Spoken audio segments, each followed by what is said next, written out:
Kembo Kemo Mutata Nzambi et Thomas Zulu, au nom puissant de Malakima Congo, Isaiah Congo, qui revient bientôt libérer son peuple, dispersé au-delà des fleuves de Couche, dispersé parmi les nations chez les Ngoï. Mes frères et sœurs, aujourd'hui nous allons continuer avec le greffage. Nous avions commencé avec la première partie dans notre précédente vidéo et aujourd'hui nous allons continuer avec, nous allons faire la deuxième partie, c'est la suite des fins. Alors pour la première partie, nous nous sommes beaucoup plus attelés ou nous sommes beaucoup plus focalisés. Nous avions d'abord parlé sur l'historique, nous avions cherché à comprendre pourquoi, d'abord l'historique, pourquoi on est arrivé au greffage. D'accord, pourquoi on est arrivé au greffage, quelle était la raison du greffage, qui étaient les branches, à quel moment les branches ont commencé à tomber, à quel moment elles devaient subir le greffage. Ok, on a cherché aussi à expliquer qui était l'olivier sauvage, qui était l'olivier cultivé ou l'olivier franc, d'accord?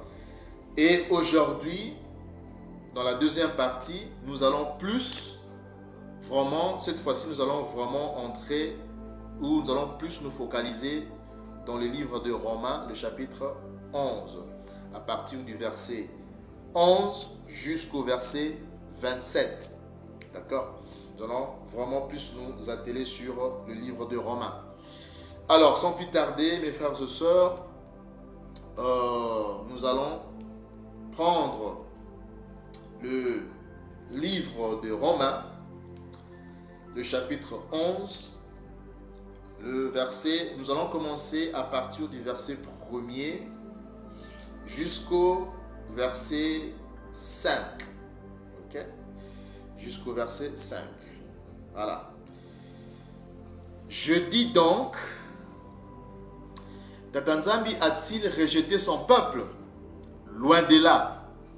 Car moi aussi, je suis israélite de la postérité d'Abana, de la tribu de Benyamin ou Benjamin. D'accord?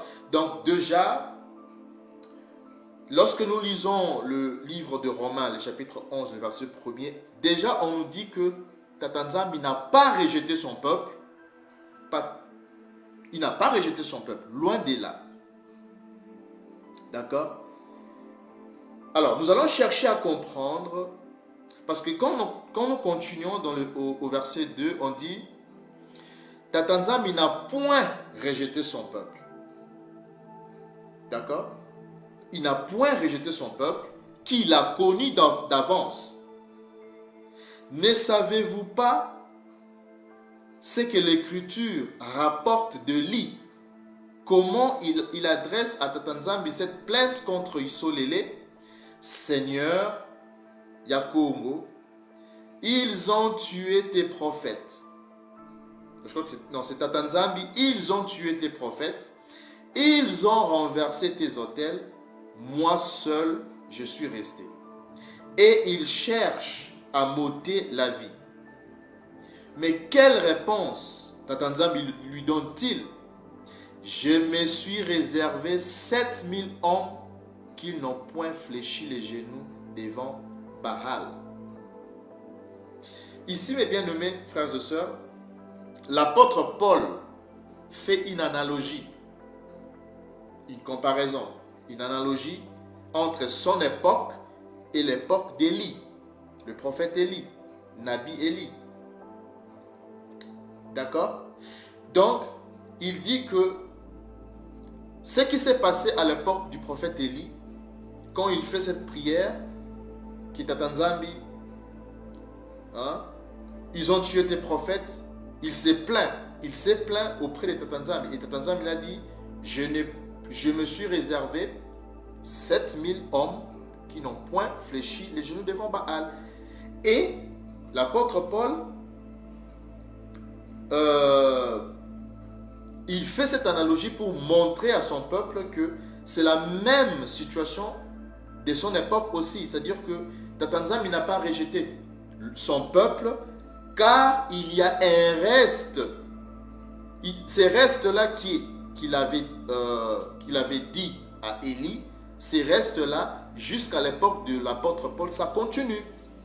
Parce que lorsque nous lisons dans le verset 5, on dit, de même aussi dans le temps présent, tu vois, vous voyez, de même aussi dans les temps présents, c'est-à-dire actuellement, ça c'est à l'époque de l'apôtre Paul, il dit, comme ça s'est passé à l'époque d'Élie, que Tata Nzambi s'est réservé un reste, c'est la même chose aussi dans cette époque, au moment présent où je vous parle, qu'il y a un reste selon l'élection de la grâce. Donc Tata Nzambi n'a point rejeté son peuple. Loin de là. Vous voyez ça?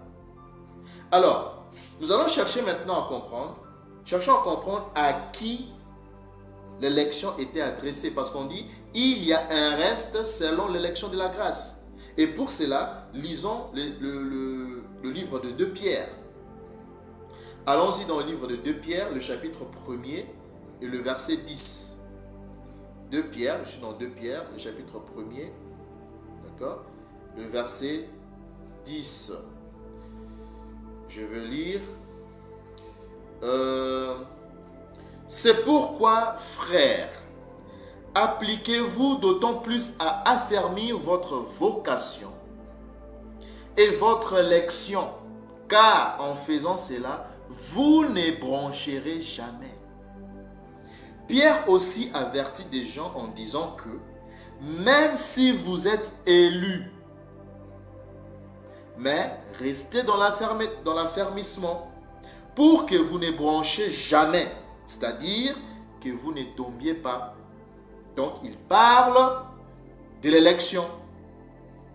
Mais cherchons aussi à comprendre à qui Pierre s'adressait dans ses lettres. Ici, l'apôtre Pierre s'adresse à qui? Qui sont ces personnes? Est-ce qu'il s'adresse à tout le peuple de la terre? Nous allons aller cette fois-ci dans 1 Pierre, le chapitre 1er, le verset 1er au verset 2. D'accord? On va lire. Je suis dans 1 Pierre, le chapitre 1er, verset 1er au verset 2.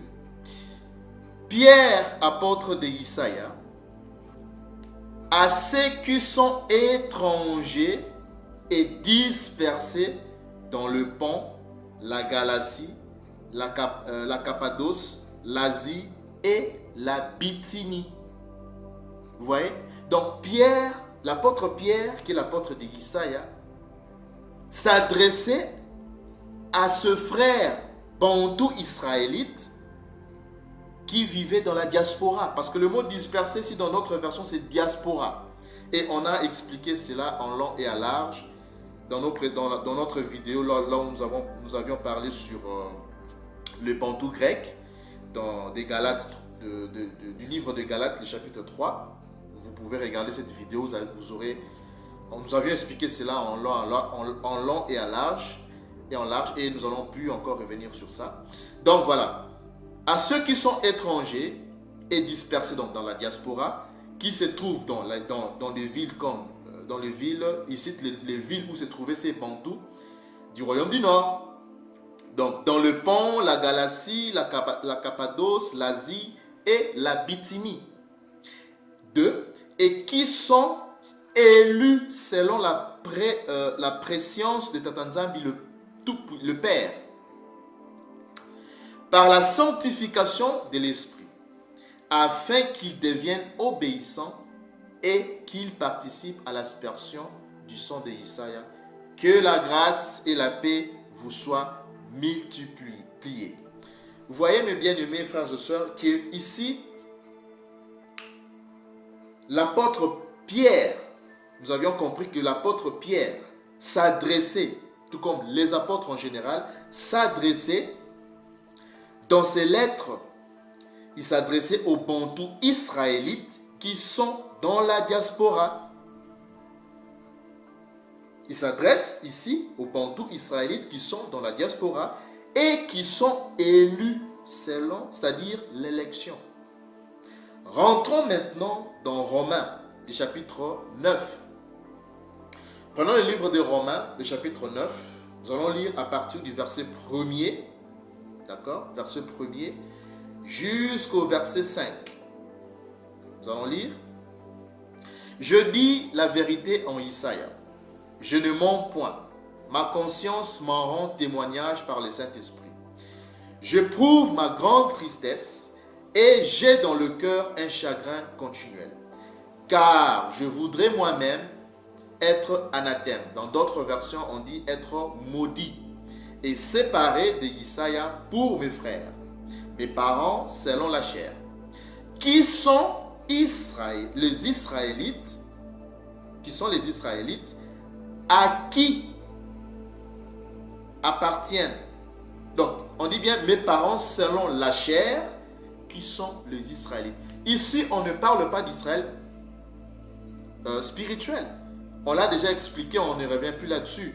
Mais l'Israël spirituel, c'est une bêtise. C'est une connerie, ça n'existe pas ça. On dit bien l'Israël, les Israélites, selon la chair. Ok? À qui appartiennent l'adoption, la gloire. Ok? Donc, l'adoption, la gloire, les alliances, la loi, le culte, les promesses, même le patriarche, tous les patriarches appartiennent à Israël, aux Israélites, aux 12 tribus d'Israël, aux 12 fils de Jacob, Yankaba, selon la chair. Vous voyez ça, mes frères et sœurs? Selon la chair. Ça n'appartient qu'à Israël seulement. On n'a pas dit tout le peuple de la terre. D'accord? Donc, les alliances au pluriel, pourquoi? Parce qu'il y a deux alliances. Il y a l'ancienne alliance et la deuxième alliance. D'accord? Les alliances aussi appartiennent à Israël. Ok? Et ça, pour les alliances, nous allons lire Jérémie, le livre de Jérémie, le chapitre 31. Lisons Jérémie, le chapitre 31, le verset 31, à partir du verset 31 au verset 33. 31 à 33. On va lire. Un instant. 31 à 33. Voilà. Je lis. Voici les jours viennent, dit Jacob, où je ferai avec la maison d'Issolélé et dans la maison d'Israël, donc des tribus du nord, la maison du nord, et la maison de Juda, la maison du sud, dans le royaume du sud, une alliance nouvelle, donc une nouvelle alliance. Non comme l'alliance que j'ai traitée avec leur père, c'est-à-dire pas comme l'ancienne alliance, mais ça sera une nouvelle alliance. Le jour où je les saisis par la main pour le faire sortir du pays d'Égypte, alliance qu'ils ont violée, quoique je sois leur maître, dit Jacob. Mais voici l'alliance que je ferai avec la maison d'Israël. Après ces jours-là, dit Jacob, je mettrai ma loi au-dedans d'eux, je l'écrirai dans leur cœur et je serai leur juge, et ils seront mon peuple. Vous voyez ça? La nouvelle alliance aussi, c'est pour les Israélites selon la chair. Nous allons aussi lire une autre écriture qui les confirme. Nous irons dans le livre d'Hébreux. Prenons le livre d'Hébreux, le chapitre 8. Commençons par le verset 8 jusqu'au verset 10. Verset 8 jusqu'au verset 10. 8 jusqu'au verset 10. Voilà, on va faire ceci. Ok. Car c'est avec l'expression d'un blâme que Jacob dit à Israël. Voici les jours viennent, dit Jacob, où je ferai avec la maison d'Israël, le royaume du nord, et la maison de Juda, le royaume du sud, une alliance nouvelle, donc une nouvelle alliance. On vient de le lire dans le livre de Jérémie, chapitre 31, versets 31 à 33. C'est la même chose. C'est la même chose. 9. Non comme l'alliance que j'ai traitée avec leur père, le jour où je l'ai saisi par la main pour le faire sortir du pays d'Égypte, car ils n'ont pas préservé dans mon alliance, et moi non plus je ne me suis pas soucié d'eux. Dit Jacob. 10. Voici l'alliance que je ferai avec la maison d'Israël. Après, dans la maison d'Isolélé, le royaume d'Isolélé, après ce jour-là, dit Jacob, je mettrai mes lois dans leur esprit, je les écrirai dans leur cœur et je serai leur juge et ils seront mon peuple. C'est la même chose, mes bien-aimés frères et sœurs. Repartons maintenant dans le livre de Romains, le chapitre 9. Repartons dans le livre de Romains, le chapitre 9. Nous allons descendre, allons-y au verset 22. Donc, Romains 9, le verset 22. Nous allons commencer à partir du verset 22 jusqu'au verset 26. 22 à 26. Ok, 22 à 26. Voilà, jusqu'au verset 26. Et que dire si Tata Nzambi, voulant montrer sa colère et faire connaître sa puissance, a supporté avec une grande patience des vases de colère prêts pour la perdition. 23. Et s'il a voulu faire connaître la richesse de sa gloire envers des vases de miséricorde qu'il a d'avance préparés pour la gloire.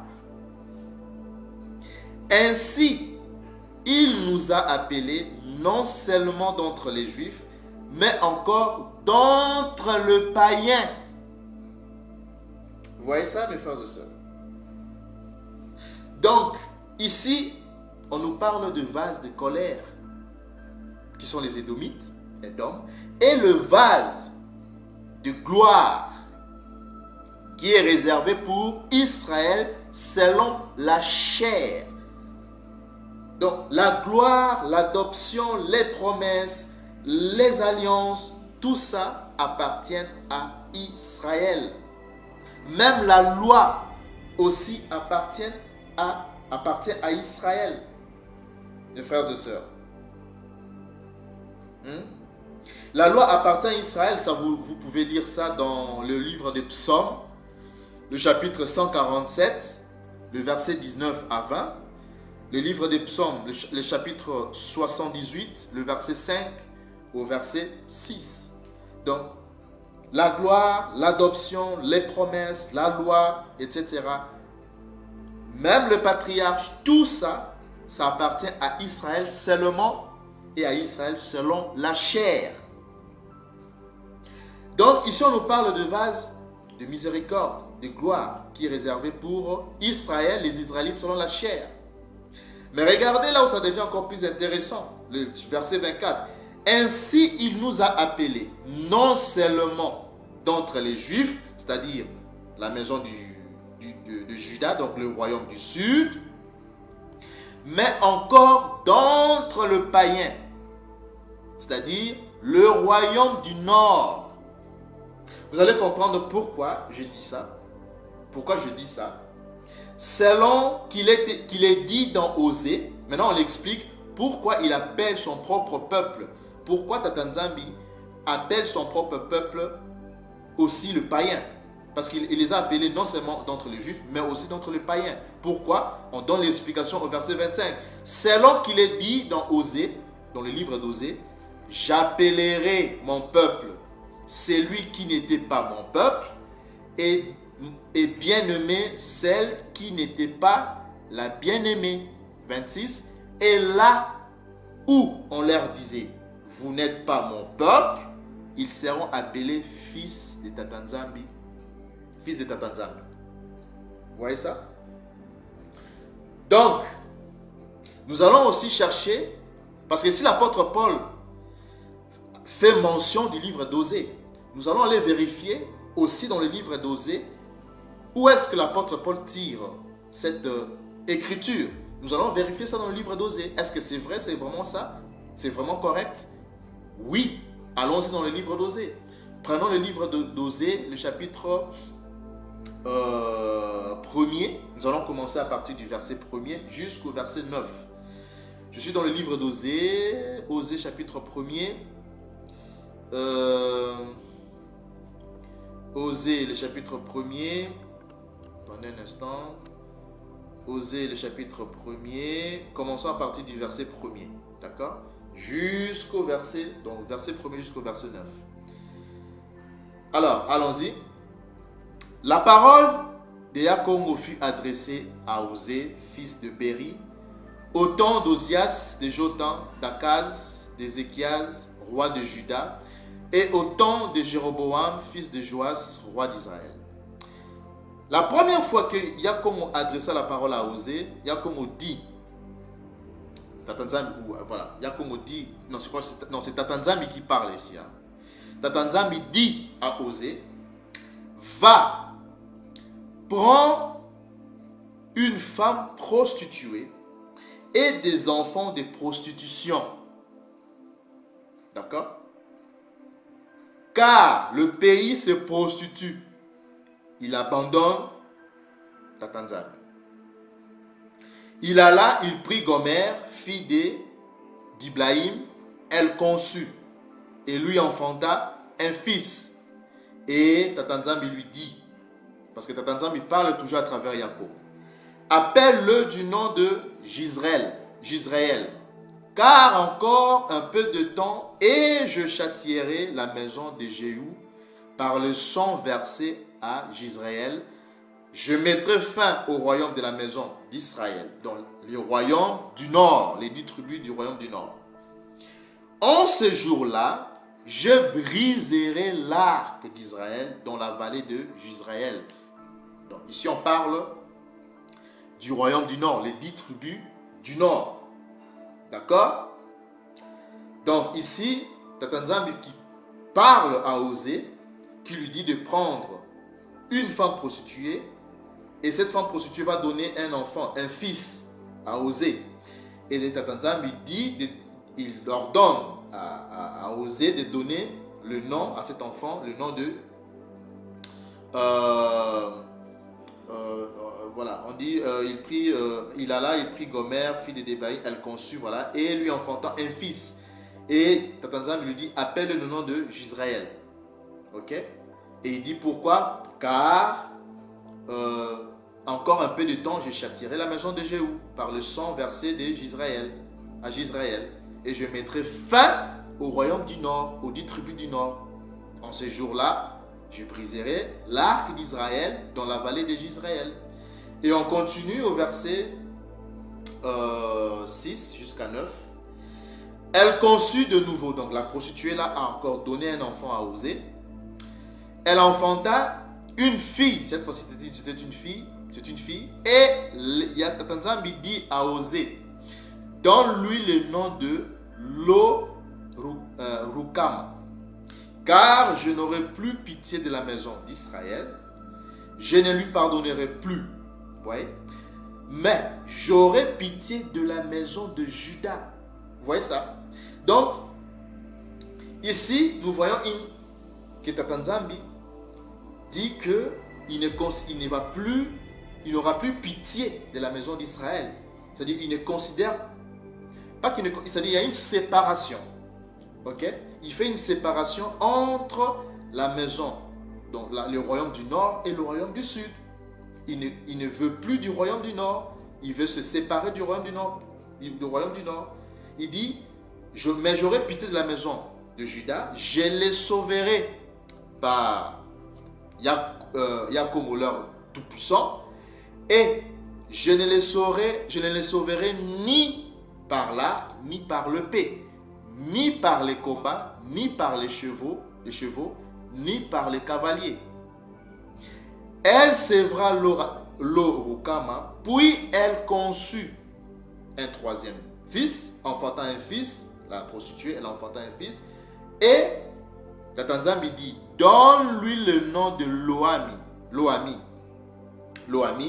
car vous n'êtes pas mon peuple et je ne suis pas votre tout-puissant. Je ne suis pas votre Tata Nzambi, votre tout-puissant. Vous voyez que c'est que l'apôtre Paul a mentionné dans le livre de Romains, le chapitre 9, versets 22 à 26. Donc, ici nous voyons que Tata Nzambi ne considère plus le royaume du Nord comme son propre peuple. Il les considère comme de païens maintenant. Vous voyez ça maintenant, mes frères et sœurs? Allons-y au verset 2. Pardon, au chapitre 2. Prenons Osée, le chapitre 2. On va prendre le verset 1er jusqu'au verset... Osée, chapitre 2, le verset 1er jusqu'au verset... verset 1er jusqu'au verset 2. Cependant, le nombre d'Israël sera comme le sable de la mer, qui ne peut ni se mesurer, ni se compter. Et au lieu de leur dire, vous n'êtes pas mon peuple, vous voyez, vous n'êtes pas mon peuple, au lieu de leur dire, vous n'êtes pas mon peuple, on leur dira, fils du Tout-Puissant, fils de Tata Nzambi, vivant. Les enfants de Juda, donc la maison, le royaume du sud, et les enfants d'Israël, le royaume du nord, se rassembleront, se donneront un chef et sortiront du pays, car grande sera la journée de Jisraël. Vous voyez ça, mes frères et sœurs? C'est ici tout le principe du livre de Romains, le chapitre 11. À partir du verset... c'est tout le principe. Ici, c'est ici tout le principe du livre de Romains, le chapitre 11. Donc nous voyons que, au lieu, là où Tata Nzambi avait dit que je ne vous considère plus comme mon peuple, je ne vous appellerai plus mon peuple, on leur dira fils de Tata Nzambi, fils de Tata Nzambi vivant, du Tout-Puissant vivant. Et on dit quoi? Il y aura, Tata Nzambi va rassembler les deux maisons, donc les deux royaumes. Il y aura ce qu'on appelle, ils vont se réunir pour une fois de plus. Il va les rassembler. Ok? Donc, maintenant, repartons dans Romains 11. Repartons dans Romains 11. Romains le chapitre 11, le verset 4. Ok? Le verset 4. Le verset 4 jusqu'au verset 10. Ok? Verset 4 jusqu'au verset 10. Mais quelle réponse Tata Nzambi lui donne-t-il? Je me suis réservé 7000 hommes qui n'ont point fléchi les genoux devant Baal. De même aussi dans le temps présent, il y a un reste. Donc Tata Nzambi n'a point rejeté son peuple. Non, loin de là. Mais comme c'était, parce que l'apôtre Paul a fait une analogie, comme ce fut à l'époque d'Élie, il dit que ces restes-là, même dans le temps présent où je vous parle, ce reste-là existe. Tata Nzambi s'est réservé un reste selon l'élection de la grâce. D'accord? Nous continuons. Alors, de même aussi dans le temps présent, il y a un reste selon l'élection de la grâce. Or, si c'est par la grâce, ce n'est plus par les œuvres. C'est-à-dire, les œuvres ici, c'est les œuvres de la loi. Mais quelle loi? La loi sacrificielle. D'accord? Autrement, la grâce n'est plus une grâce. Et si c'est par les œuvres, donc les œuvres de la loi sacrificielle, ce n'est plus une grâce. Autrement, l'œuvre n'est plus une œuvre. Verset 7. Quoi donc? Ce qu'Israël cherche, il ne l'a pas obtenu. Mais les élus l'ont obtenu, tandis que les autres ont été endurcis. voyez ça? Endurci.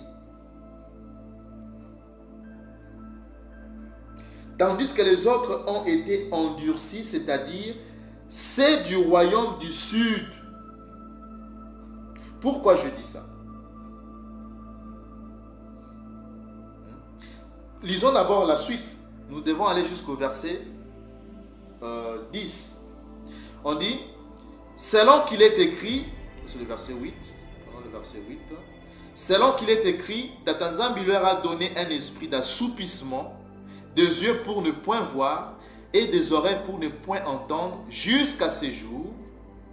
Et David dit que leur table soit pour eux un piège, un filet, une occasion de chute et une rétribution. Que leurs yeux soient obscurcis pour ne point voir et tiens leur dos continuellement courbé. Donc, si nous revenons au verset 7, tandis que les autres ont été endurcis, c'est-à-dire ceux du royaume du sud. Pourquoi je dis ça? David, parce qu'on mentionne le roi David. David parlait à qui? Il parlait à ses frères. Qui sont les frères de David, du roi David? C'est ses frères, c'est-à-dire ses frères du royaume du sud. C'est le royaume du sud, le royaume de Juda. Pourquoi je dis ça? Eh bien, nous allons lire le livre des Psaumes, le chapitre 69, le verset 9. Et là, nous allons voir que David parlait tout simplement à ses frères. Prenons le livre des Psaumes. Le livre des Psaumes, le chapitre 69. Commençons par le verset 9. Donc, Psaume 69, verset 9. D'accord? On va lire. Je suis devenu un étranger pour mes frères. Qui sont ces frères? Un inconnu pour le fils de ma mère. Vous voyez ça? Prenons aussi le verset 23 à 24. 23 à 24. On dit quoi? Que leur table soit pour eux un piège et un filet au sein de leur sécurité. On vient de le lire dans le livre de Romains, dont l'apôtre Paul a puisé cette écriture dans le livre des Psaumes. Que leurs yeux s'obscurcissent et ne voient plus et fait continuellement chanceler leurs reins. Donc, David parlait à qui? Il parlait à ses frères. Parce qu'il mentionne au chapitre 9, il dit, je suis devenu un étranger pour mes frères, un inconnu pour le fils de ma mère. Le fils de ma mère. Donc il s'adressait à ce frère du royaume de Juda. Relisons maintenant Romains. Repartons dans le livre des Romains. Le chapitre 11, cette fois-ci, nous allons commencer à partir du verset 11. Prenons maintenant le verset 11. Je dis donc, est-ce pour tomber qu'ils ont branché? Loin de là. Mais par leur chute, suivez bien, par leur chute, le salut est devenu accessible aux païens afin qu'ils soient excités à la jalousie. Par leur chute signifie quoi? La chute de qui? David dit par la chute de ses frères. Et le frère de David était qui? C'était la tribu de Juda, ou la maison de Juda, ou le royaume du sud. Et le païen ici c'était qui? Le païen ici c'était qui? La réponse, puisque le royaume du sud, qui est le royaume de Juda, était composé de Juda, Benjamin et Lévi, puisque Judas, Benjamin, Lévi gardaient la loi, ils s'enorgueillissaient. Et quand le Messie, donc Isaïe, est venu, qui est-ce qui était là pour enseigner le peuple? C'était les scribes, c'était les pharisiens, qui étaient là, qui étaient pour la plupart de la tribu de Juda. Ce sont les pharisiens qui ont rejeté Isaïe, le Messie. Maintenant, la revanche, ok? La revanche que Isaïe, le Messie, va prendre pour ses frères, il va dire, ok, alors pour exciter la jalousie de ceux de mon royaume, donc c'est Isaïe qui parle, pour exciter la jalousie, votre jalousie, pour exciter la jalousie de ceux de mon royaume, dans le royaume du sud, je vais ramener aussi le salut dans le royaume du nord. Ces païens, ces bantous israélites du royaume du nord, pour exciter votre jalousie, dans la jalousie du royaume du sud, de la maison de Juda. Et vous allez comprendre aussi, vous allez comprendre maintenant que ceux du royaume du nord reviennent dans le plan du salut, ils vont aussi vouloir s'enorgueillir. Regardez, il parle de jalousie. Lisons Romains, le chapitre 11, le verset 11. Je relis encore. Je dis donc, est-ce pour tomber qu'ils ont branché? Loin de là. Mais par leur chute, le salut est devenu accessible aux païens, afin qu'ils soient excités à la jalousie. Vous voyez ça? Prenons le livre d'Ésaïe. Prenons le livre d'Ésaïe, le chapitre 11. On va prendre Ésaïe, chapitre 11, le verset 11 à 13. Ésaïe 11, le chapitre 11 à 13. Pardon, Ésaïe, chapitre 11, verset 11 à 13. Ok? Dans ce même temps, Yakongo étendra une seconde fois sa main pour racheter le reste de son peuple, dispersé en Assyrie et en Égypte, à Patros et en Éthiopie, à Élam, à Shinéar et à Hamath, et dans les îles de la mer. Il élèvera une bannière pour les nations, il rassemblera les exilés d'Israël, donc de la maison du royaume du nord. Et il recueillera les dispersés de Juda, royaume du sud, des quatre extrémités de la terre. 13. La jalousie, vous voyez ça? La jalousie d'Éphraïm disparaîtra et ses ennemis en Juda seront exterminés. Éphraïm, qui représente les 10 tribus du royaume du nord, ne sera plus jaloux de Juda, et Juda ne sera plus hostile à Éphraïm.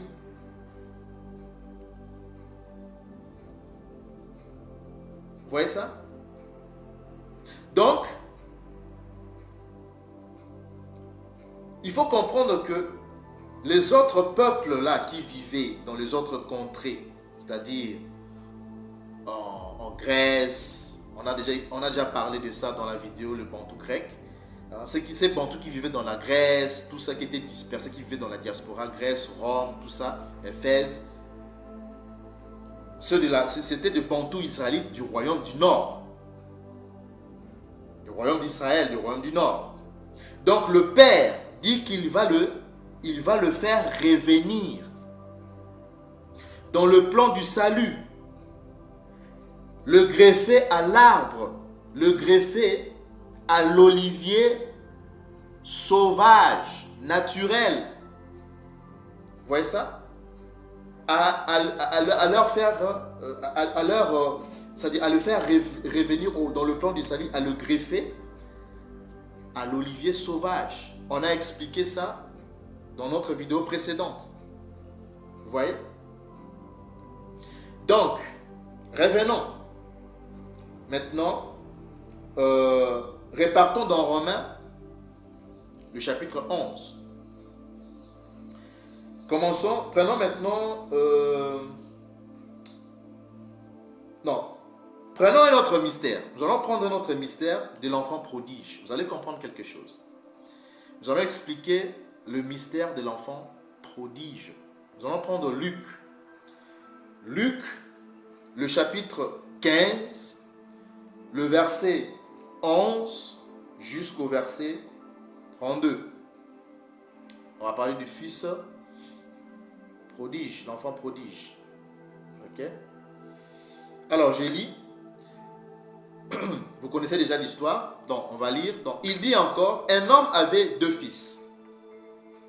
Le plus jeune dit à son père, mon père, donne-moi la part de bien qui doit me revenir. Et le père leur partagea son bien. Peu de jours après, le plus jeune fils ayant tout ramassé, donc le plus jeune fils ici représente le royaume du Nord, les 10 tribus du royaume du Nord. Alors le plus jeune fils ayant tout ramassé partit pour un pays éloigné, où il dissipa son bien en vivant dans la débauche. Lorsqu'il eut tout dépensé, une grande famine survint dans ces pays, et il commença à se trouver dans les besoins. 15. Il alla au service d'un des habitants du pays, qu'il envoya dans ses champs garder les pourceaux. Il aurait bien voulu se rassasier de carouges que mangeaient les pourceaux, mais personne ne lui en donnait. Étant rentré en lui-même, il dit, « Combien d'ouvriers chez mon père ont du pain en abondance, et moi ici, je meurs de faim. Je me leverai, j'irai vers mon père, et je lui dirai, mon père, j'ai péché contre le ciel et contre toi. » On continue. On va prendre le verset 19. On va descendre. C'est jusqu'au verset, jusqu'au verset 32. Je ne suis plus digne d'être appelé ton fils. Vous voyez ça? Je ne suis plus digne d'être appelé ton fils. On vient de lire ça dans le livre d'Osée. Hein? Je n'appellerai plus mon peuple, je ne considérerai plus ceux de la tribu du Nord comme mon peuple. On vient de lire ça dans le livre d'Osée et dans le livre de Romains. Alors il dit, je ne suis plus digne d'être appelé ton fils, traite-moi comme l'un de tes ouvriers. Et il se leva et il alla vers son père. Comme il était encore loin, son père le vit et fut ému de compassion. Il courut se jeter à son cou et l'embrassa. Le fils lui dit, mon père, j'ai péché contre le ciel et contre toi. Je ne suis plus digne d'être appelé ton fils. Mais le père dit à ses serviteurs, apportez vite la plus belle robe et revêtez-le, mettez-lui un anneau au doigt et des souliers aux pieds et amenez le veau gras, tuez-le. Mangeons et réjouissons-nous, car mon fils que voici était mort, il est revenu à la vie. Il était perdu, il est retrouvé. Et ils commencèrent à se réjouir. 25. Or, le fils aîné, donc les royaumes du sud, était dans le champ lorsqu'il revint et approcha de la maison. Il entendit la musique et les danses. Regardez. Il appela un des serviteurs et lui demanda ce que c'était. 27. On va continuer au verset 27. C'est jusqu'au verset 32, on a dit. Ce serviteur lui dit, ton frère est de retour et ton père a tué le veau gras parce qu'il l'a retrouvé en bonne santé. Il s'est mis en colère. La tribu du sud, la maison de Juda, la maison du sud, donc les royaumes du sud qui représentent Juda, on dit que le fils aîné s'est mis en colère. C'est la jalousie ici, le mot colère. Hein? Donc je dis que, c'est-à-dire que ces deux fils représentent les deux royaumes, du nord et du sud. Et le mot colère ici signifie tout simplement la jalousie. le frère aîné était jaloux de son frère, de son petit frère. Vous voyez ça? On dit quoi? On dit, il s'est mis en colère et ne voulut pas entrer. Son père sortit et le pria d'entrer. Vous voyez ça? Donc il dit, mais il répondit à son père, voici, il y a tant d'années que je te sers. Je gardais la loi, Judas. J'observe, je mets en pratique tes lois, tes ordonnances, tes préceptes, sans avoir jamais transgressé tes ordres. Donc ta loi, tes ordonnances, tes commandements, ta loi. Et jamais tu ne m'as donné un chevreau pour que je me réjouisse avec mes amis. 30. Et quand ton fils est arrivé, donc, il parle de son frère, petit frère, est arrivé, c'est lui qui a mangé ton bien avec des prostituées. Ça veut dire, les 10 tribus du Nord n'observaient plus la loi. Ils étaient hors de la loi, loin de la loi. Ils sont allés se prostituer avec d'autres religions. Il dit ici, quand ton fils est arrivé, c'est lui qui a mangé ton bien avec des prostituées. C'est pour lui que tu as tué les veaux gras. Mon enfant, lui dit le père, tu es toujours avec moi. Et tout ce que j'ai est à toi. Mais il fallait bien s'égayer et se réjouir parce que ton frère que voici était mort et qu'il est revenu à la vie parce qu'il était perdu et qu'il est retrouvé. Les rassemblements des deux maisons, des deux royaumes.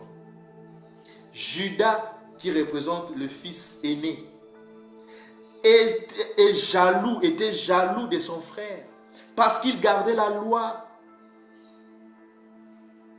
Vous voyez ça, mes frères et sœurs? Repartons dans le livre des Romains 11. Nous allons prendre à partir du verset 12. Prenons maintenant le verset 12. Or, si leur chute a été la richesse du monde et leur amoindrissement la richesse des païens, combien plus en sera-t-il ainsi quand ils se convertiront tous? La richesse du monde. Quand on dit or, si leur chute, leur ici remplace qui? On a dit que David parlait à qui? À ses frères. Ce sont ses frères de la tribu, de la maison de Juda, c'est-à-dire là, le royaume du sud. Juda, Benjamin, Lévi. Tribu de la maison du sud, donc c'est-à-dire on parle du royaume du sud. Si leur chute, ça veut dire la chute de qui? La chute c'est-à-dire de ceux du royaume du sud, a été la richesse du monde. Quel monde? La richesse du monde, le monde ici, comme dans Jean 3,16, le monde ici, c'est Israël tout entier. Parce que, donc ça veut dire tout simplement le monde des Israélites. Le mot monde signifie tout simplement le monde des Israélites. C'est Israël tout entier. Parce que vous allez voir la conclusion. Et on dit leur amoindrissement la richesse des païens. Leur amoindrissement la richesse des païens, parce que le royaume du sud va être amoindri. Puisque certaines branches du royaume du sud, comme le pharisien, le scribe, vont aussi tomber, parce qu'ils ont rejeté le Messie. Donc le royaume du sud va être amoindri. Et on dit, combien plus en sera-t-il ainsi quand ils se convertiront tous? C'est-à-dire, les quelques branches du royaume du sud qui étaient tombées et ceux du royaume du nord qui vivaient déjà dans d'autres identités, la parole nous dit, mais si ils reviennent tous, tous se convertissent, on nous dit combien sera la richesse du monde. Quel monde? Le monde israélite. Israël tout entier. Vous comprenez ça maintenant, mes frères et sœurs? On continue. 13. Je vous le dis à vous, païens, en tant qu'apôtre de païens. Apôtre de païens, c'est-à-dire, on a expliqué le mot païen dans la vidéo, dans notre précédente vidéo, là, nous avions parlé sur le bantou grec du Nouveau Testament, d'après le livre des Galates 3. Nous avions expliqué ça et nous avions dit que le mot païen, il faut faire attention, le mot païen, nous avons deux types de païens. Nous avons des païens étant du non-bantou. Généralement, ça, vous trouvez ça dans l'Ancien Testament. Et nous avons aussi, il y a aussi des païens étant des bantous qui ont vécu dans d'autres cultures, ceux qui vivaient dans les captivités, ceux du royaume du Nord, ceux qui vivaient dans Rome, ceux qui vivaient dans la Grèce, Éphèse, Corinthe, tout ça. Là où les apôtres allaient prêcher. Ok? Donc, et c'est ce dont nous avions dit, c'est-à-dire que le mot païen dans le Nouveau Testament signifie tout simplement les bantous qui ont vécu dans d'autres cultures, les bantous hellénisés, qui vivaient dans la diaspora, ceux du royaume du Nord. Allez regarder notre vidéo sur le bantou grec, vous allez comprendre, vous aurez encore beaucoup plus d'informations. Donc nous continuons. On dit, en tant qu'apôtre de païens, je glorifie mon ministère afin, s'il est possible, d'exciter la jalousie de ceux de ma race. Vous voyez ça? Donc, apôtre de païens, c'est-à-dire apôtre des dispersés, l'apôtre des dispersés d'Israël, des Israélites de la diaspora, ceux du royaume du Nord. Vous voyez ça, mes frères et sœurs? Alors, on dit, afin, s'il est possible, d'exciter la jalousie de ceux de ma race, c'est-à-dire ceux du royaume du Sud, et d'en sauver quelques-uns. 15. Car sur leur mise à l'écart a été la réconciliation du monde, que sera leur réintégration, sinon le passage de la mort à la vie? Exciter la jalousie de ceux de ma race, on a expliqué, c'est-à-dire ceux du royaume du Sud, pardon. Car sur leur rejet ou leur mise à l'écart a été la réconciliation du monde. Mais réconcilier quel monde? Réponse: vous ne pouvez que réconcilier ce qui était uni avant. On ne peut que réconcilier ce qui était uni avant. Or, Israël n'a jamais été uni avec les autres nations, avec les autres peuples de la terre. Jamais dans toute la Bible, Tata Nzambi a toujours interdit Israël de s'associer avec le païen, le non-bantou. Ça a toujours été interdit. Ce n'est pas maintenant que cela va changer. Donc, on nous parle de la réconciliation de ceux qui gardaient un peu la loi et de ceux qui étaient devenus de païens, des gentils, ceux du royaume du Nord.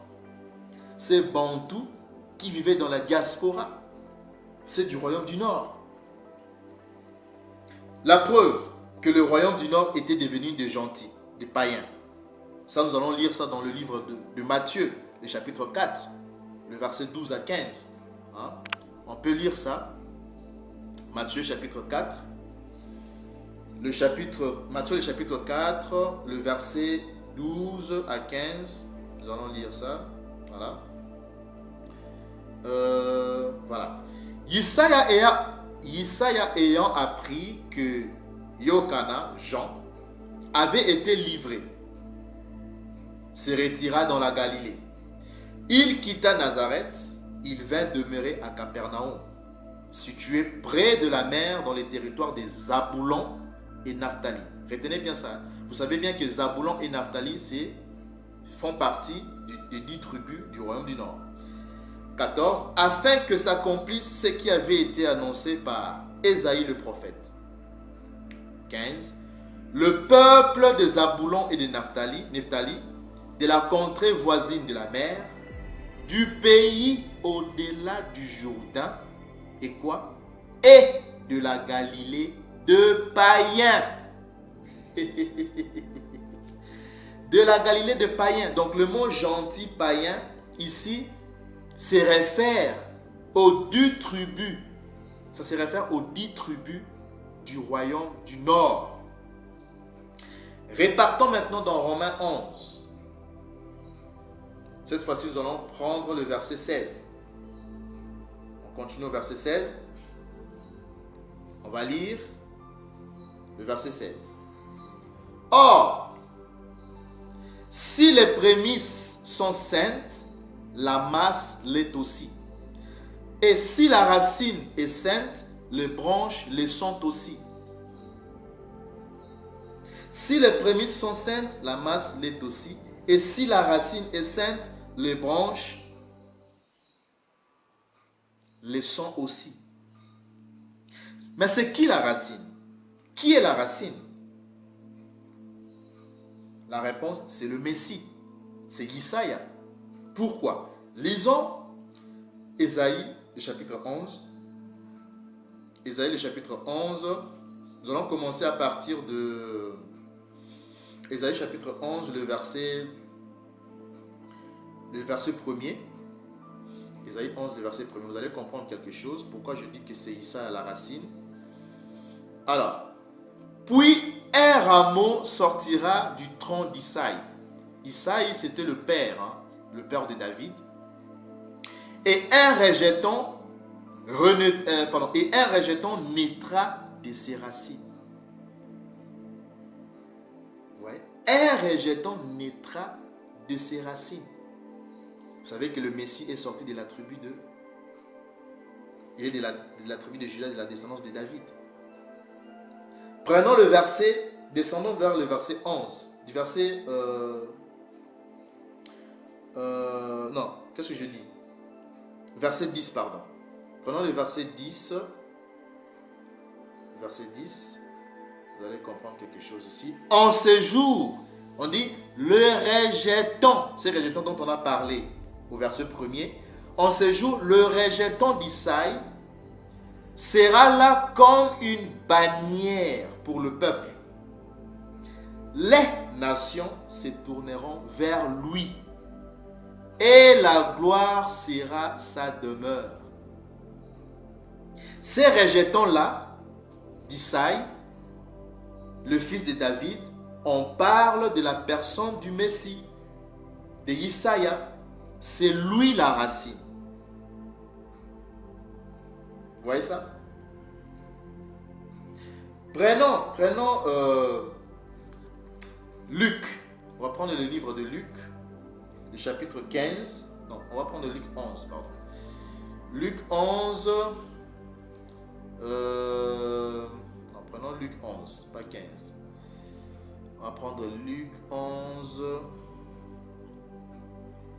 Luc 11. Voilà. Luc, le chapitre 11. On va prendre le verset 52 au verset 53. 52 à 53. Luc 11, 52 à 53. Voilà. 52 à 53. Malheur à vous, docteurs de la loi. Parce que vous devez comprendre une chose, mes frères et sœurs. Quand on dit que la racine c'est Isaïe, il y a un mystère. Je vais vous expliquer un mystère ici. On va prendre cet arbre. Je vais vous expliquer le mystère. Alors, ça se passe comment? C'est quoi le mystère? Le mystère ici est le suivant. Je dis que les racines ou la racine représente Isaïe, le Messie. Alors, qu'est-ce qui se passe? Vous savez que dans un arbre, ce sont les racines qui qui fait remonter la sève. Hein, qui fait remonter la sève vers le branche. Donc, les racines prennent la sève et ils vont le faire remonter vers le tronc de l'arbre. Et le tronc, à leur tour, pardon, les racines, ouais, c'est ça. Donc, les racines prennent la sève, ils vont le donner, c'est-à-dire le faire remonter vers le tronc, nourrir le tronc. Et le tronc va maintenant faire quoi? Il va prendre cette sève et le faire remonter au niveau des branches pour que les branches puissent produire des fruits. D'accord? Maintenant, Isaïa représente, donc Isaïa le Messie représente la racine ou les racines. D'accord? Or, la sève qui vient de Isaïa, parce que c'est lui qui donne la sève représente la parole. Parce que la sève, c'est un liquide. Je suis l'eau de vie. Hein? Voilà, c'est la parole. Isaïa donne la parole. Le tronc de l'arbre représente, c'est-à-dire les enseignants. Hein? Les enseignants ici, ce n'est pas seulement les Lévites. Hein? Parce que vous savez que dans la Nouvelle Alliance, il va se choisir... ça ne sera pas que les Lévites qui vont enseigner, mais il a dit qu'il va se choisir de nouveaux prédicateurs, de nouveaux enseignants pour paître ses brebis. D'accord? Donc, les troncs représentent les enseignants, ceux qui prêchent la parole de Tatanzan. Okay? Ceux qui enseignent au peuple. Donc, le tronc représente les enseignants, ceux qui prêchent, ceux qui enseignent, les enseignants. D'accord? Et quel est le rôle des enseignants qui représentent les troncs? C'est de prendre la sève qui donne Isaïa, donc cette parole, ils vont prendre cette parole et ils vont le faire remonter vers les branches qui représentent le peuple. Ils vont enseigner le peuple de la parole que Isaïa leur donne, la sève que la racine leur donne.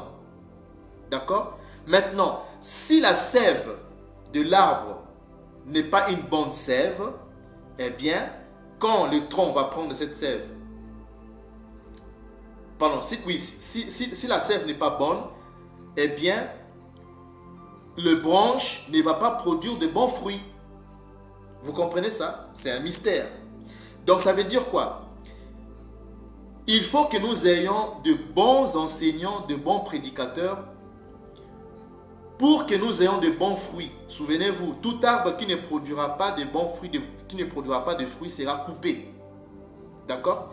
Donc, il faut qu'il y ait de bons prédicateurs pour que l'arbre produise de bons fruits. Maintenant, qu'est-ce qui se passe? En fait, lorsque nous revenons dans les livres de Luc, il dit ici, donc Isaïe a dit, « Malheur à vous, docteurs de la loi, parce que vous avez enlevé la clé de la science, vous n'êtes pas entrés vous-même, et vous avez empêché d'entrer ceux qui le voulaient. » 53. Quand il fut sorti de là, donc Isaïe est sorti de là, les scribes et les pharisiens, ce sont eux qui étaient censés enseigner, nourrir le peuple avec la parole, la loi. On dit que quand Isaïe fut sorti de là, les scribes et les pharisiens commencèrent à le presser violemment et à le faire parler sur beaucoup de choses. Le Messie leur dit, on vient de comprendre que le Messie leur dit, il dit aux pharisiens, il dit aux scribes, c'était vous qui étiez censés enseigner, apporter la sève, qui est la parole, aux branches qui représentent le peuple, pour produire de bons fruits. Mais qui les docteurs de la loi, mais les docteurs de la loi, vous les docteurs de la loi, les pharisiens et les scribes, vous avez échoué à votre mission. C'est ça que vous devez comprendre. Donc Isaïe est venu trouver une partie de son peuple qui sont tombés dans l'endurcissement, qui l'ont rejeté. Ceux qui ont rejeté le Messie, c'était les pharisiens. C'était des scribes, des pharisiens. Ces docteurs de la loi. Une partie, pas tout Judas, mais on dit une partie des scribes, de pharisiens, de docteurs de la loi l'ont rejeté. Or, c'était eux qui étaient censés nourrir le peuple de la sève. Vous comprenez ça maintenant, mes frères et sœurs? Repartons maintenant. Donc, Issa leur dit, vous avez échoué à votre mission. Repartons maintenant dans Ésaïe, le chapitre 11. Repartons dans Ésaïe, chapitre 11. Voilà. Ésaïe, chapitre 11, le verset 11. Prenons le verset 11. On va prendre le verset 11. Dans ce même temps, Isaïe étendra une seconde fois sa main pour racheter le reste de son peuple dispersé en Assyrie et en Égypte, à Patros et en Éthiopie, à Élam, à Shinéa, à Hamath et dans les îles de la mer. Donc cette racine-là, qui est Isaïe, le Messie, étendra une seconde fois sa main pour racheter le reste de son peuple dispersé en Assyrie, en Égypte, à Patros, en Éthiopie, à Élam, à Shinéa, à Hamath et dans les îles de la mer. C'est-à-dire le Messie va les rassembler. Repartons maintenant dans Romains 11. Romains, le chapitre 11, on va prendre maintenant le verset 17. Prenons le verset 17 parce que le 16, on a fini avec le 16. Prenons le verset 17. Allons-y. Si quelques-unes des branches ont été retranchées, et si toi, qui étais un olivier sauvage, tu as été greffé. Dans d'autres versions, on dit hanté. Hanté, c'est greffé. Tu as été greffé à leur place et rendu participant de la racine nourricière de l'olivier. Donc, si quelques-unes des branches, on ne dit pas toutes les branches, quelques-unes, donc une partie des branches, pas toutes les branches, ont été retranchées. Et si toi qui étais un olivier sauvage, ok, tu as été greffé ou hanté à leur place et rendu participant de la racine et de la graisse, de la racine et de la graisse de l'olivier dans notre version, on dit que attendez, oui, on dit dans 18, ne te glorifie pas aux dépens de ses branches. C'est-à-dire, ne te glorifie pas aux dépens de ses branches, car si tu te glorifies, sache que ce n'est pas toi qui portes la racine, mais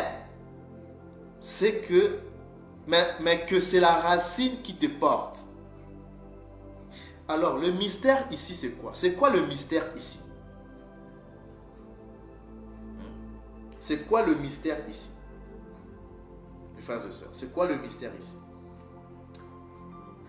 Ceux qui avaient gardé la loi, c'était eux qui représentaient l'olivier sauvage, c'est-à-dire Judas, Lévi et Benjamin qui formaient le royaume du sud.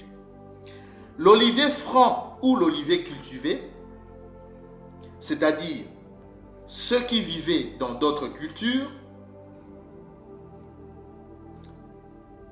mais ça reste toujours les deux arbres d'un même type. On a expliqué ça dans notre vidéo précédente. Dans la base, dans la souche, ça reste toujours l'olivier. D'accord? Que ce soit l'olivier cultivé, que ce soit l'olivier sauvage, mais c'est toujours, on ne peut que parler du greffage lorsque nous avons un arbre et une branche de notre arbre de même type, de même genre, de même sorte ou d'une autre variété. Mais dans la base, dans la souche, ça reste toujours les deux arbres restent toujours d'une même sorte, d'un même type. Vous voyez ça? Comme le Père n'aime pas le mélange, parce que le Père n'aime pas le mélange, on a vu ça dans notre vidéo précédente, dans les livres des Lévitiques, le chapitre 19, le verset 19. Maintenant, vous allez voir que l'olivier cultivé va être greffé à l'olivier sauvage, c'est-à-dire revenir à l'état naturel. Lisons Romains, allons-y maintenant au verset 19. Commençons par le verset 19. Romains 19, chapitre 19, jusqu'au verset 23. On va prendre jusqu'au verset 23. Tu diras donc, les branches ont été retranchées afin que moi je sois greffé ou que je sois hanté. Ok? Car, 20, cela est vrai. Elles ont été retranchées pour cause d'incrédulité. Vous voyez ça? Et toi, tu subsistes par la foi. Ne t'abandonne pas à l'orgueil, mais crains, car si Tata Nzambi n'a pas épargné les branches naturelles, il ne t'épargnera pas non plus. Considère donc la bonté et la sévérité de Tata Nzambi. Sévérité envers ceux qui sont tombés et bonté de Tata Nzambi envers toi. Et si tu demeures ferme dans cette bonté, autrement tu seras aussi retranché. Vous voyez ça, mes frères et sœurs? Donc je reprends. Tu diras donc, les branches ont été retranchées afin que moi je sois greffé. Donc les branches qui ont été retranchées, bien sûr on parle d'une partie du royaume du sud qui sont tombés dans l'endurcissement. Afin que moi je sois greffé. Le moi ici remplace le païen, c'est-à-dire les bantous israélites qui vivent dans d'autres cultures. Afin que eux puissent être greffés à l'olivier sauvage, qui est le royaume du sud. Cela est vrai, l'apôtre Paul dit. Elles ont été retranchées, oui, c'est une partie qui a été retranchée du royaume du sud, à cause de l'incrédulité. Et toi, païen, toi, bantou israélite du royaume du nord, tu subsistes par la foi. Ne t'abandonne pas à l'orgueil. Parce que quand le salut est devenu accessible aussi aux bantous israélites, c'est-à-dire à ceux du royaume du nord, quand ils revenaient dans l'observation de la loi, ils devenaient aussi orgueilleux. C'est pour cela l'apôtre Paul leur dit, tu subsistes par la foi, ne t'abandonne pas à l'orgueil. Ne deviens pas orgueilleux toi aussi. Mais crains Tata Nzambi, car si Tata Nzambi n'a pas épargné les branches naturelles, c'est-à-dire si Tata Nzambi n'a pas épargné une partie du royaume du sud qui est tombé dans l'endurcissement, dans l'incrédulité, il ne t'épargnera pas non plus toi. Considère donc la bonté et la sévérité de Tata Nzambi.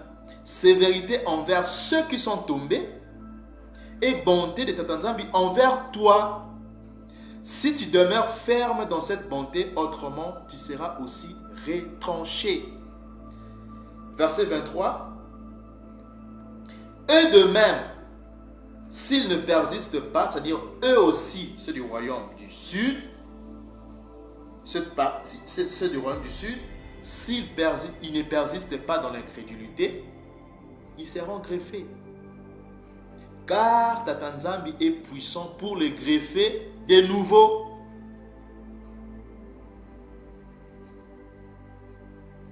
Vous voyez ça, mes frères et sœurs? Donc ça veut dire quoi? Quand nous lisons à partir du verset 19 jusqu'au verset 23, car si Tata Nzambi n'a pas épargné les branches naturelles, c'est-à-dire quoi? Même Car si Tatanzam n'a pas épargné les branches naturelles à partir du verset 21, c'est-à-dire, même Judas a chuté.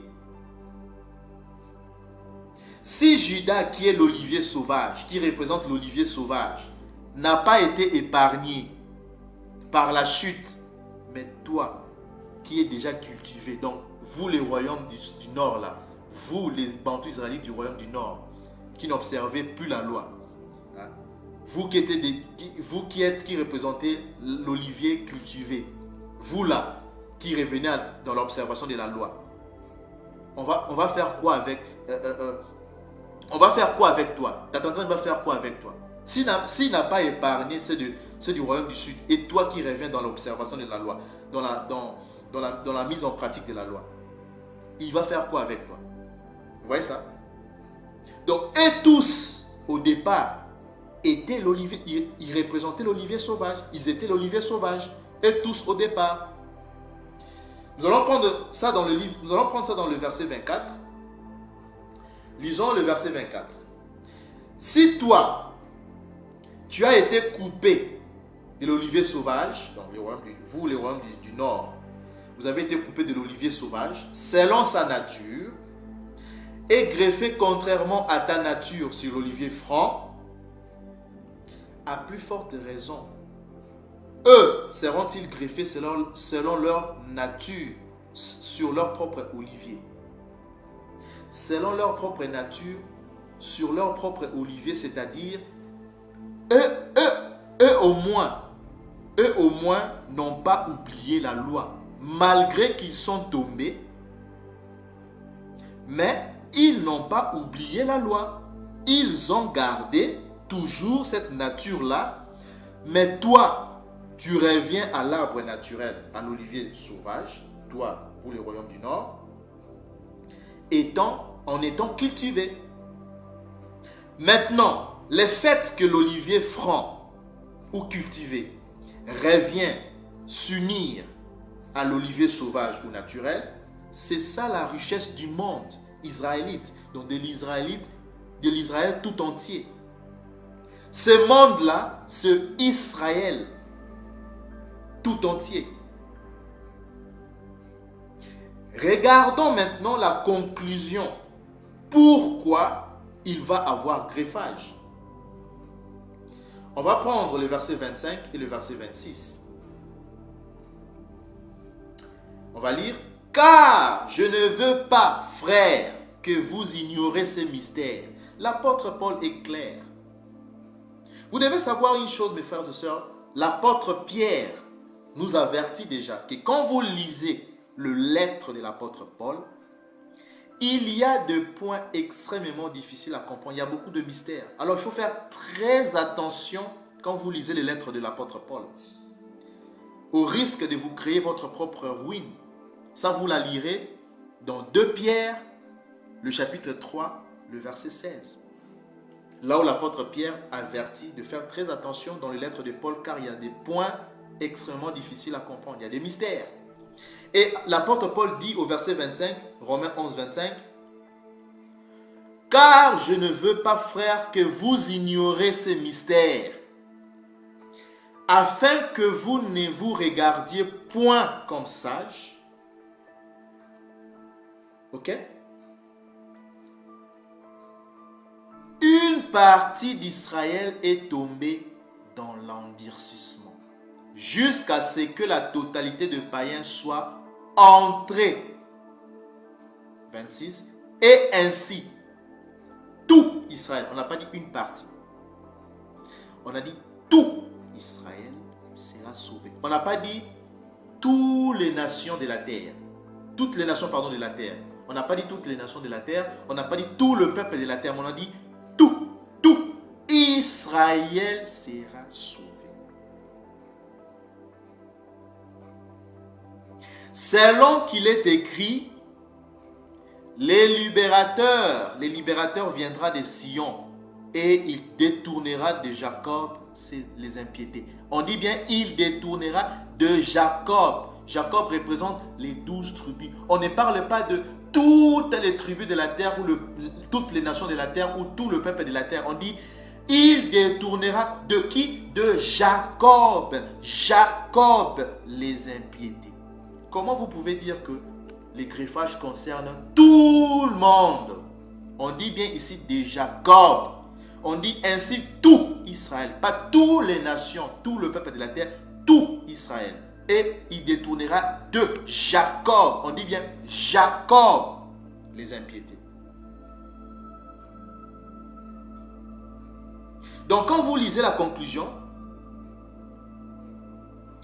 à partir du verset 25 au verset 26, c'est-à-dire quoi? C'est-à-dire que quand la totalité des païens va revenir à la maison, c'est ainsi tout Israël, c'est-à-dire ceux qui étaient devenus païens, ceux du royaume du Nord, les hellénisés là, ces hellénisés, c'est ceux de la tribu du Nord, qui avaient des identités grecques, romaines. C'est ainsi que tout Israël sera sauvé. Quand tous ces païens-là, ces hellénisés-là, qui avaient des identités grecques, romaines, vont revenir à la maison, c'est ainsi tout Israël sera sauvé. Paul dit que quand l'autre partie est tombée dans l'endurcissement, ça a ouvert la porte. Ça a ouvert la porte aux païens. Ok?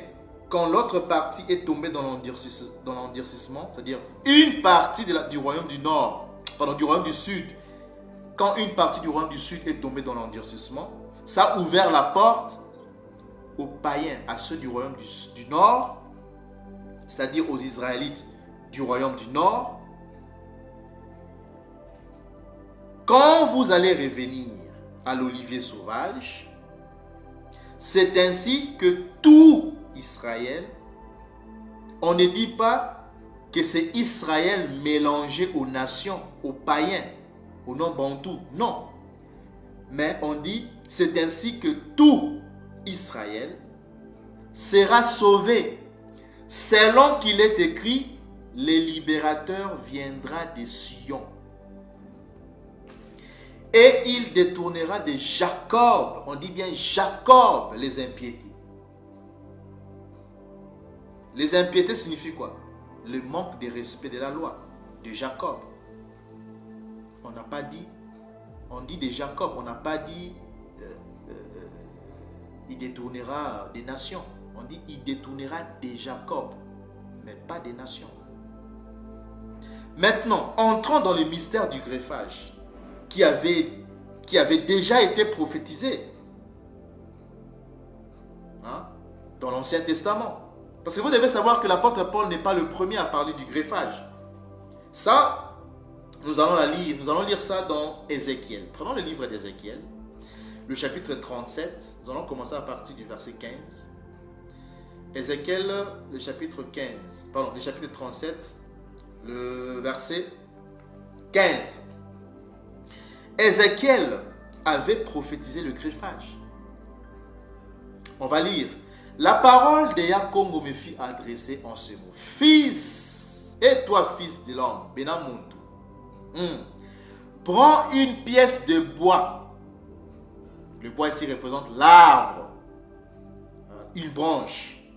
Prends une branche d'arbre et écris dessus pour Juda et pour les enfants d'Israël qui lui sont associés.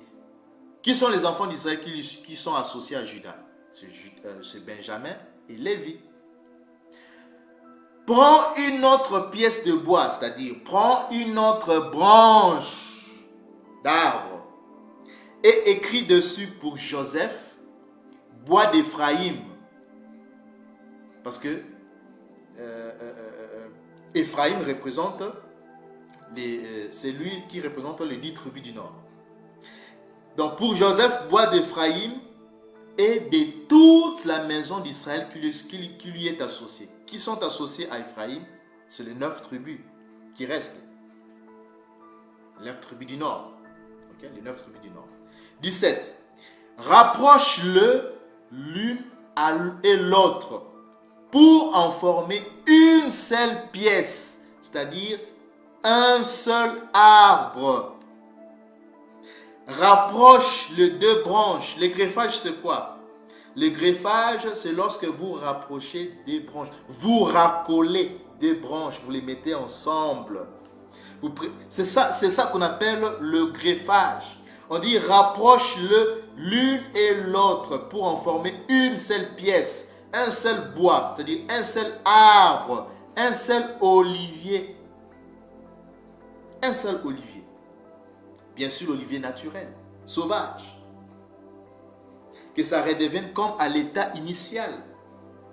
Que l'olivier redevienne comme c'était à l'état initial. Ok? En sorte qu'elle soit unie dans ta main. Donc, rapproche les 2 branches, les 2 bois, pour en former une seule pièce, pour en former un seul olivier, un seul arbre. 18. Et lorsque les enfants de ton peuple te diront, ne nous expliqueras-tu pas ce que cela signifie? Réponds-leur, ainsi parle Yakongo. Voici, je prendrai le bois de Joseph qui est dans la main d'Éphraïm et les tribus d'Israël qui lui sont associées. Je le joindrai au bois de Juda. Joindre au bois de Juda. Joindre à la branche de Juda. Joindre les 2 branches. Joindre les 2 branches. C'est ça le greffage, mes frères et sœurs. Et j'en formerai un seul bois, un seul arbre, le greffage. En sorte qu'il ne soit qu'un dans ma main. 20. Les bois sur lesquels tu écriras seront dans ta main sous leurs yeux. Vous voyez ça? 21. Et tu leur diras, ainsi parle Yaakov, voici je prendrai les enfants d'Israël du milieu des nations. Vous voyez ça, mes frères et sœurs? Si les greffages concernaient toutes les nations de la terre, tout le peuple de la terre, si ça concernait les nations, les non-bantous aussi, mais comment ici, Yaakov dit, voici je prendrai les enfants d'Israël du milieu des nations. Si les nations faisaient partie du greffage, mais comment Tatanzam peut dire, parce que quand on dit prendre du milieu, ça veut dire tout simplement, c'est une sélection. Prendre du milieu, c'est-à-dire je prends ce qui est le mien, le reste ça ne m'appartient pas. C'est une sélection. Est-ce que vous comprenez ça, mes frères et sœurs? Donc, je prendrai les enfants d'Israël du milieu des nations où ils sont allés. Je les rassemblerai. Greffage. Je les rassemblerai de toutes parts. Je les ramènerai dans leur pays. Je ferai d'eux une seule maison dans le pays. Un seul arbre. Un seul olivier. L'olivier sauvage va redevenir comme à l'état initial. Il n'y aura plus des oliviers. Dans les montagnes d'Israël, ils auront tous un même roi. Ils ne formeront plus 2 nations. Ça n'existera plus. 2 oliviers. Ça n'existera plus. Olivier sauvage, olivier cultivé au franc, ça n'existera plus. Parce qu'il y aura greffage. Et tout redeviendra un seul arbre, un seul olivier naturel, sauvage, comme c'était à l'état initial auparavant. Ils ne formeront plus 2 nations et ne seront plus divisés en 2 royaumes. Et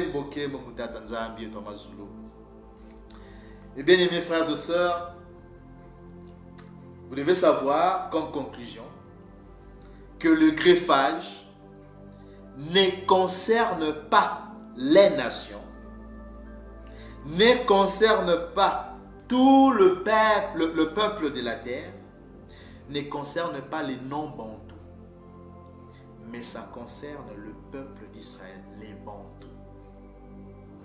C'est-à-dire les deux royaumes.